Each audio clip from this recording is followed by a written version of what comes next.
мрій наше гасло. України діти ми. Нехай Москва лежить в руїнах, а нам на це не чхати. Смерть, смерть москалям! Смерть, смерть москалям! Yes, sir.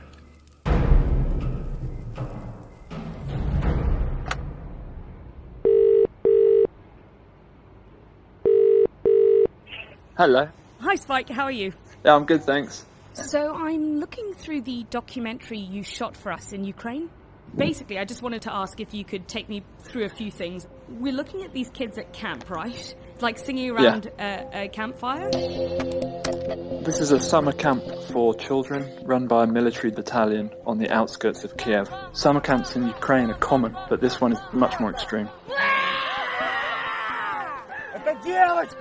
The kids spend a week on the camp. They learn patriotic songs, they receive firearms combat training, and they participate in combat reconstructions. The children that you're seeing in this edit, half of them have a direct relationship to a battalion called Azov. So who is Azov? Azov are a controversial Ukrainian battalion. After Crimea's annexation, the official Ukrainian military didn't have enough soldiers to fight, so civilians formed many of their own volunteer battalions, one of which was Azov. Soon after, in November 2014, Azov were brought into the official National Guard. So now they're a legitimate battalion. В дитинстві взагалі немає уявлення, що таке війна, мабуть, і не задумуєшся. Це зараз, то дітям треба казати, що в нас війна, щоб вони розуміли.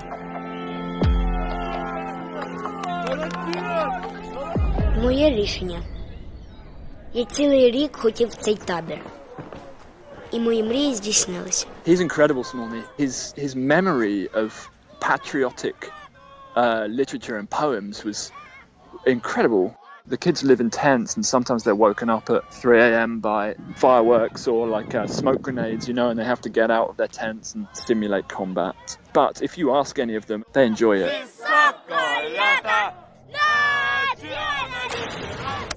These guys saw action, right?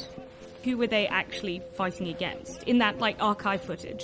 They are fighting Russian sympathizers. It's not Russian army, it's Russian rebels, I suppose, or perhaps even Ukrainian-born Russian sympathizers. Я не лівих взглядів, я не комуніст. Я не нацист, не фашист. Я націоналіст своєї країни. I wanted to pick up on the nationalism thing. What do they identify as being a nationalist of Ukraine? Number one is not to be Russian, because for the last 100 years, Russia have been oppressing and pushing at their borders. And number two is to hold on to whatever Ukrainian identity they did have and still do have. So they're sitting between Russia and Russia's ideologies, but also not wanting to join a liberalizing Western Europe.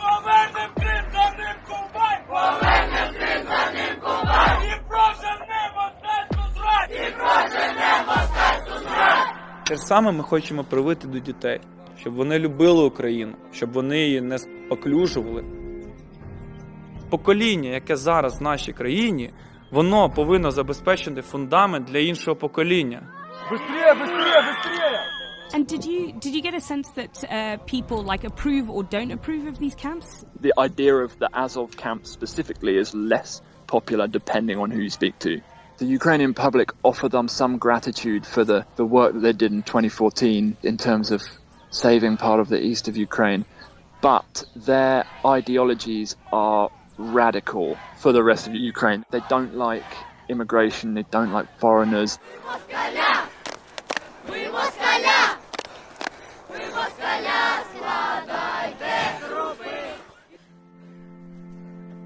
К сожалению, мы находимся в состоянии необъявленной войны. Мы не учим своих детей отнимать жизни. Мы учим их культуре общения с оружием. The fear that they're feeling, does that link to nationalism somehow? Historically, how their nationalism relates to fear. It's fear of their language being squashed by Russia. It's fear of their land being taken away by Russia. Is there an argument to be made that these camps kind of are stoking the fear or providing a solution I mean, it's difficult to say, isn't it? If the children didn't go to these camps, the children wouldn't have such a deep idea of Ukraine-Russian history. But then I guess if the war came closer, would they be hindered by that? I don't know. I'm sure the camps do propagate the fear, but whether or not it's necessary, I really don't know either. Страх – це зло. Страх – це чорна смісь, яка доводить людей до сказу. I think we've got everything, Spike. Okay, good luck. Speak to you soon. Bye.